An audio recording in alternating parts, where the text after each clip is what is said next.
Et on reste dans le tourisme avec les gîtes de France. Cette forme d'hébergement chez l'habitant est toujours aussi prisée des vacanciers. Aujourd'hui, elle évolue vers plus d'insolites, mais aussi des produits plus haut de gamme. Exemple dans un gîte près de Grosseto-Prugne, en Corse du Sud, avec ce reportage réalisé par Marie-Christiane et Stéphane Agostini. C'est sur la commune de Cardes, au hameau de Tordia, que se niche la tour Marianne, tour génoise du XVIe siècle, totalement rénovée par son propriétaire. Allez, venez. Venez, je vais vous faire visiter donc. Aménagé pour accueillir 4 personnes, ce gîte rentre dans la gamme insolite de charme et de prestige.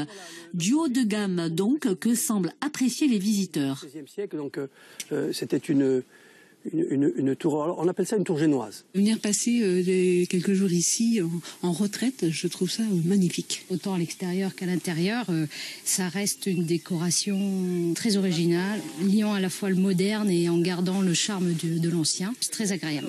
Déjà, je vais vous l'expliquer. Pour une semaine, pour 4 personnes, ça va de 1 300 € à 2 800 € selon la période.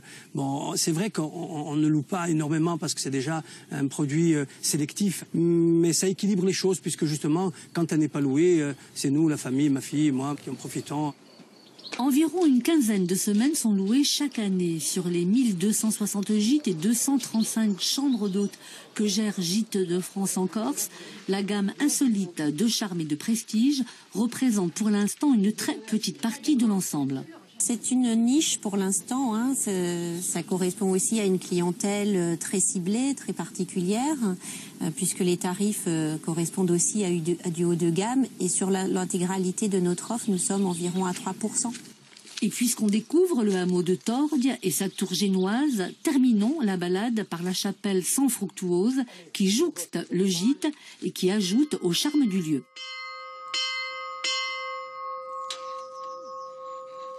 Vous avez dû bien entendre les cloches. La tour est du XVIe siècle alors que l'église, elle, est du XIIe.